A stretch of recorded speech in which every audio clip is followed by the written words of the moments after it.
ओम विष्णु ओम विष्णु ओम विष्णु ओम विष्णु ओम विष्णु ओम विष्णु। नमन प्रणाम साथियों। आज अपन श्री गुरु जम्बेश्वर भगवान की अमृतवाणी के 17वें शब्द का भावार्थ करेंगे, जो ध्यान पूर्वक सुनिए। बहुत ही सुंदर वृतांत है। एक समय की बात है, विष्णुई बंधुओं की जमात भ्रमणार्थ गई हुई थी। उस समय एक अज्जाराम पूनिया बढ़िया गांव का रहने वाला बड़ा विवादी था। उससे विष्णुई जमात की भेंट हो गई। परस्पर गुरु जम्बेश्वर भगवान के बारे में चर्चा चली। तब वह कहने लगा कि जाम्बोजी भी हमारी तरह ही गृहस्थी ही है, वो भी स्त्री रखते हैं, ऐसा मैंने सुना है।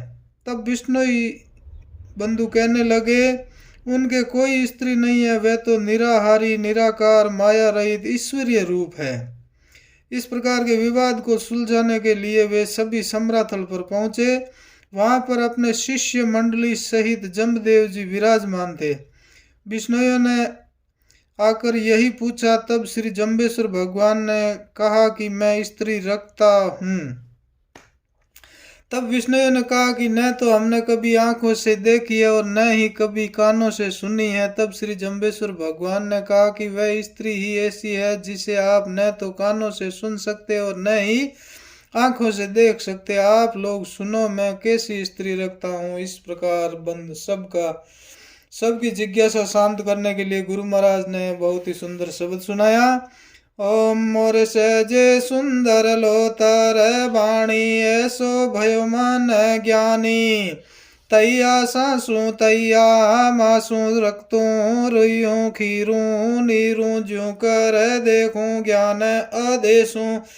भूला प्राणी कहे सो करनो, आई अमाणो तत्त समाणो। अय्यालो में पुरुषन लेना नारी, सोदत सागर सो शुभ्यागत भवन भवन भिखियारी। भिखियारी लो जे आदि परम तंत लाधो, जाके बाद विराम विरासो सांसो, ताने कौन कैसी सालिया साधो। इस प्रकार गुरु महाराज ने शब्द सुनाया।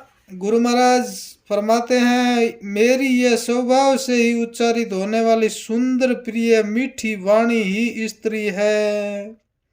ये प्रिय वाणी से मेरा मन ऐसा ज्ञानी हो चुका है जिससे अब सर्वत्र आनंद ही आनंद है। अब मुझे किसी सांसारिक स्त्री की आवश्यकता नहीं है। गुरु महाराज कहते हैं, ये मेरी प्रिय जो वाणी है वही मेरी स्त्री है। ऐसी दिव्य स्त्री मेरे पास हर समय विद्यमान रहती है। यदि आपको चाहिए तो ले जा सकते हैं। आपको भी चाहिए तो ऐसी स्त्री ले जा सकते हैं, लेकिन आपसे ये संभव नहीं है।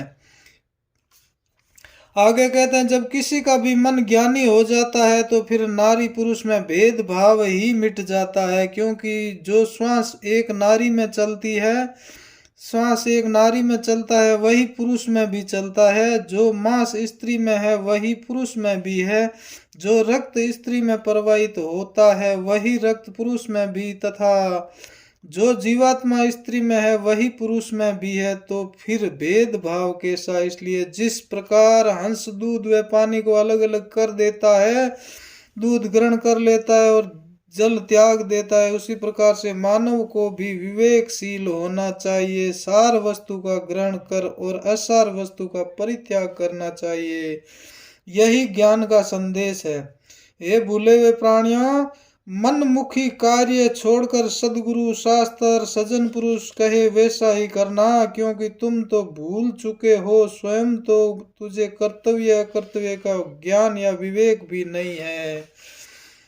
आगे गुरु महाराज कहते हैं, इस संपूर्ण ब्रह्मांड में वह सूक्ष्म परम तत्व रूप ब्रह्म परमात्मा समाया हुआ है। इसीलिए हे सांसारिक लोगों, न तो हम पुरुष रूप है और न ही हम स्त्री रूप है। वह परम तत्व कोई स्त्री या पुरुष का रूप नहीं होता है, वह तो सामान्य रूप से दोनों ही है। इसलिए हमारे जैसे पुरुषों के यहाँ स्त्री पुरुष में कदापि भेदभाव नहीं है।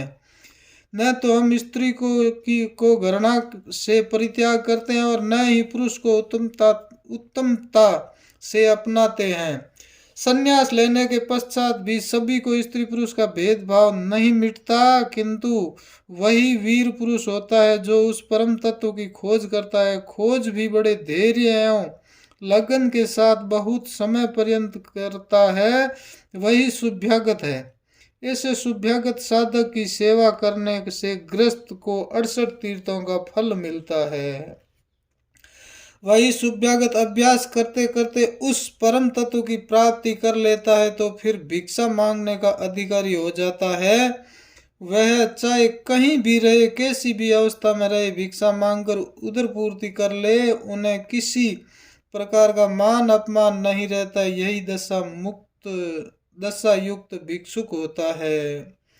जिस साधु के अब तक व्यर्थ का वाद विवाद अंदर बैठा हुआ है, अर्थात तर्क वितर्क रूपी कैंची जिसके पास है, जो काटना ही जानता है, जोड़ना नहीं जानता, तथा सच्ची बात को भी नष्ट करना जानता है, अपने ज्ञानाभिमान के कारण ग्रहण शक्ति नहीं है, और प्रत्येक बात में तथा ईश्वर में भी अब तक संशय है, उससे साहिल या सुलझा हुआ पवित्र साधु कौन कहेगा। अर्थात समझदार पुरुष तो कदापि नहीं कहा जा सकता। मूर्खों की तो भगवान ही जाने। ईश्वर की शरण में आ जाओ और ये अज्ञान रूपी कैंची को त्याग दो, इसी में भलाई है। इसी प्रकार गुरु महाराज ने ये शब्द सुनाया। आगे 18वें शब्द का अपन कल भावार्थ करेंगे। बोलो श्री विष्णु भगवान की जय। ओम विष्णु। बंधुओं, आप मेरे YouTube चैनल पर नए हैं तो इसको लाइक सब्सक्राइब जरूर करें और अन्य बंधुओं तक पहुंचाने के लिए शेयर भी करना न भूलें। बोलो श्री सद्गुरुदेव जम्बेश्वर भगवान की जय। ओम शांति शांति शांति।